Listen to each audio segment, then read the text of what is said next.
உலக மக்கள் அனைவருக்கும் வணக்கம். இப்போது நாம் மகரம் ராசியின் புத்தாண்டு ராசி பலன்களை பார்ப்போம். இந்த புத்தாண்டில் உங்களுக்கு 7.5 சனி முழுமையாக விலகுகிறது. எனவே ஏப்ரல் மாதத்திற்கு மேல் இனிய பலன்கள் எனக்கு கிடைக்கும். மே மாதம் குரு பயிற்சியும் வருடக்கடைசியில் ராகு கேதுகளின் பயிற்சியும் நிகழவிருக்கிறது. அஷ்டமத்து கேது மாறிய பின்னால் வீண் விரயங்களிலிருந்து விடுபடுவீர்கள். அனுகூலங்கள் நிறைய கற்றுக் கொடுக்கும் ஆண்டாக இந்த ஆண்டு அமையப் போகிறது. மருத்துவ செலவு குறையும். சனி வழிபாடும் குரு மற்றும் ராகு கேது வழிபாடும் சங்கடங்களை தீர்க்கும். புத்தாண்டின் கிரகநிலை. புத்தாண்டின் தொடக்கத்தில் உங்கள் ராசிநாதன் சனி குடும்பஸ்தானத்தில் சஞ்சரிக்கிறார். எனவே குடும்ப முன்னேற்றம் திருப்தி தரும். மார்ச் மாதம் சனி பயிற்சிக்கு பிறகு மங்கள காரியங்கள் இல்லத்தில் நடைபெறும். தங்கு தடைகள் தானாக விலகும். தொடக்கத்தில் குரு 6இல் சஞ்சரிப்பதால் மன பயம் அதிகரிக்கும். கடக குருவின் சஞ்சாரம் கடமையிலிருந்த தொய்வு அகலும். பெரிய கிரகங்களின் பயிற்சி சமயத்தில் அவற்றுக்குரிய வழிபாடுகளை மேற்கொள்வது நல்லது. ராகு 2இல் சஞ்சரிக்கும் காலத்தில் பொருளாதாரம் உச்சநிலையை அடையும். அதே சமயத்தில் கேது பலத்தால் குடும்பத்தில் பல பிரச்சனைகள் தலைதூக்கும். குருவின் பார்வை பலன். ஆண்டின் தொடக்கத்தில் மிதனத்தில் சஞ்சரிக்கும் குரு பகவான் வக்ரம் பெற்று சஞ்சரிக்கிறார். உங்கள் ராசிக்கு 12ஆம் இடத்திற்கு அதிபதியான குரு வக்ரம் பெறுவது யோகம்தான். செலவிற்கு ஏற்ப வரவு வந்து சேரும். நிகழ்கால தேவைகள் பூர்த்தியாகும். தொழிலில் இடமாற்றம் செய்ய விரும்புவீர்கள். உறவினர் மற்றும் நண்பர்களிடம் சுமூகமாக நடந்து கொள்ளுங்கள். மீன ராசியில் சனி சஞ்சாரம். உங்கள் ராசிக்கு 2ஆம் இடத்தில் உள்ள சனி 6/3/2026 அன்று 3ஆம் இடத்திற்கு செல்கிறார். அப்பொழுது முழுமையாக 7.5 சனி விலகுகிறது. அதன் பார்வை 5, 9, 12 ஆகிய இடங்களில் பதிகிறது.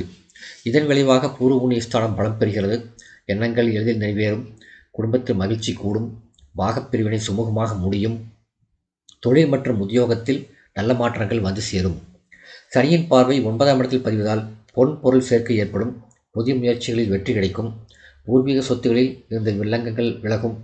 புதிய வாகனம் வாங்க ஆர்வம் காட்டுவீர்கள். சனியின் பார்வை 12ஆம் இடத்தில் பதிவதால் பயணங்களால் பலன் கிடைக்கும். விரயங்கள் கூடுதலாக இருக்கும். வீடு மாற்றமும் இடமாற்றமும் எதிர்பாராமல் வந்து சேரும். எதையும் யோசித்து செய்ய வேண்டிய நேரம் இது. வீட்டிற்கு தேவையான பொருள்களை வாங்குவீர்கள். கடகராசியில் குரு சஞ்சாரம். 26/5/2026 அன்று கடகராசிக்கு குரு பயிற்சியாகி செல்கிறார். அவரது பார்வை 1, 3, 11 ஆகிய இடங்களில் பதிகிறது. உங்கள் ராசிக்கு 3, 12 ஆகிய இடங்களுக்கு அதிபதியானவர் குரு. அவர் சப்தமஸ்தானத்துக்கு வரும்பொழுது சஞ்சலம் தீரும். சிந்தனைகள் அனைத்திலும் வெற்றி கிடைக்கும். குருவின் பார்வை உங்கள் ராசியில் பதிவது யோகம்தான். உடல்நலம் சீராகும். நல்ல காரியங்கள் பலவும் இல்லத்தில் நடைபெறும். வியாபாரத்தை விரிவு செய்ய முயற்சி வெற்றி பெறும். திடீர் பயணத்தால் லாபம் உண்டு. குருவின் பார்வை 3ஆம் இடத்தில் பதிவதால் வழக்குகள் வெற்றி பெறும். ஒரு சிலருக்கு இழந்த பதவி கிடைக்கும். எதிலும் துணிந்து செயல்படுவீர்கள். தன்னம்பிக்கையும் தெய்வ நம்பிக்கையும் தக்க சமயத்தில் கை கொடுக்கும். உடன் பிறந்தவர்களால் நன்மை கிடைக்கும். புதிய திருப்பங்கள் பலவும் நடைபெறும் நேரம் இது.